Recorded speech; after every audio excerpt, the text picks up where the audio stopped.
Ladies and gentlemen, these guys behind me, they have a website, shutoff.com. I think they may hold the belief that we have hit the universal asshat level for being engulfed in our electronics, and they want to share how you can stop. Give it up for Andrew Schaefer and Jack Fitzpatrick.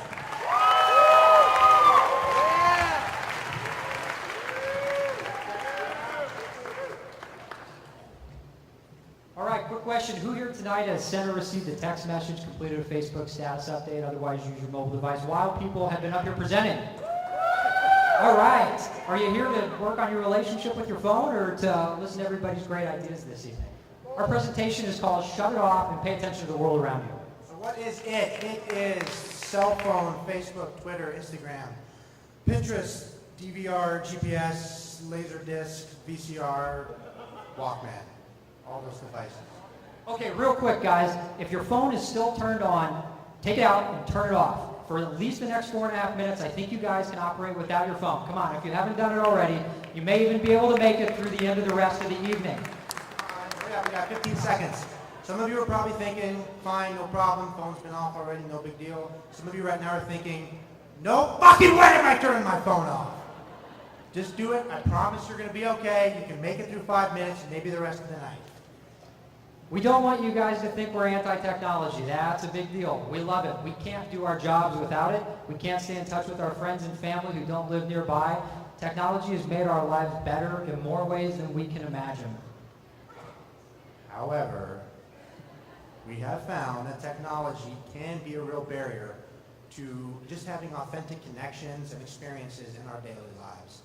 And we really believe that spending some time every day disconnected has made our own lives better. We want to share that with you guys. You can see right here this picture of our two daughters on a play date a couple of weeks ago. The thing that I like about this is that they naturally connect with their environment by engaging it with their hands and their mouths and their voices that don't make any sense. This is a backpacking trip we took last summer. 5 days in the wilderness, no cell phone. We just spent a lot of time, obviously, fishing up to our knees in the lake, and it was awesome. We really had a great time.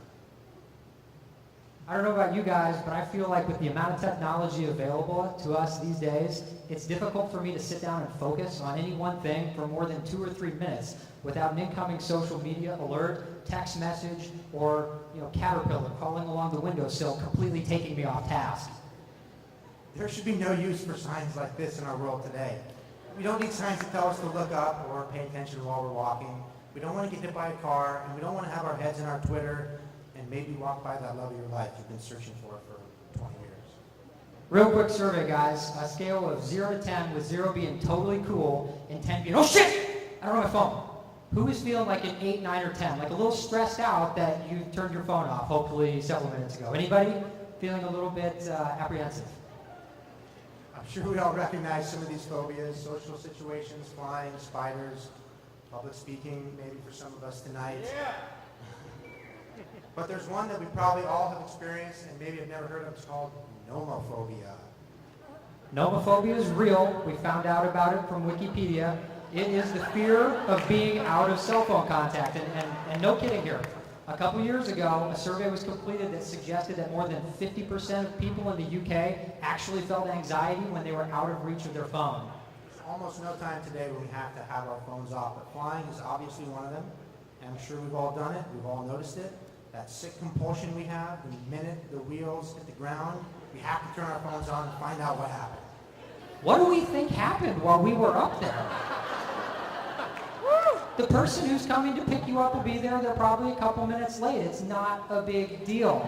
Relax.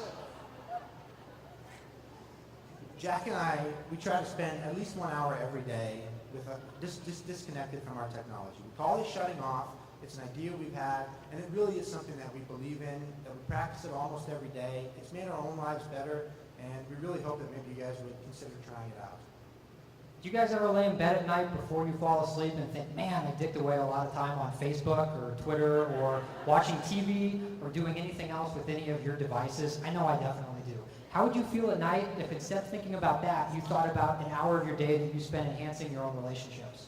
There's a million things you could do with that hour every day. One of our favorites, go out to dinner with your friends or family, leave the phone at home. not in the car, not on silent, not on vibrate, and I promise that nothing, I can't make that promise. Probably nothing bad will happen. When you guys leave here tonight, we want you to think about your relationship with technology. Were you able to avoid checking your phone as it blinked at you tonight while we were talking? Are you guys in charge of your technology, or is your technology in charge of you? Like I said, we'd love for you guys to commit 1 month, 1 hour every day, turn that phone off, stop by our website, shuttingoff.com, and tell us about the amazing, epic experiences and adventures that have found you in the next month. And please always remember, Technologize safely.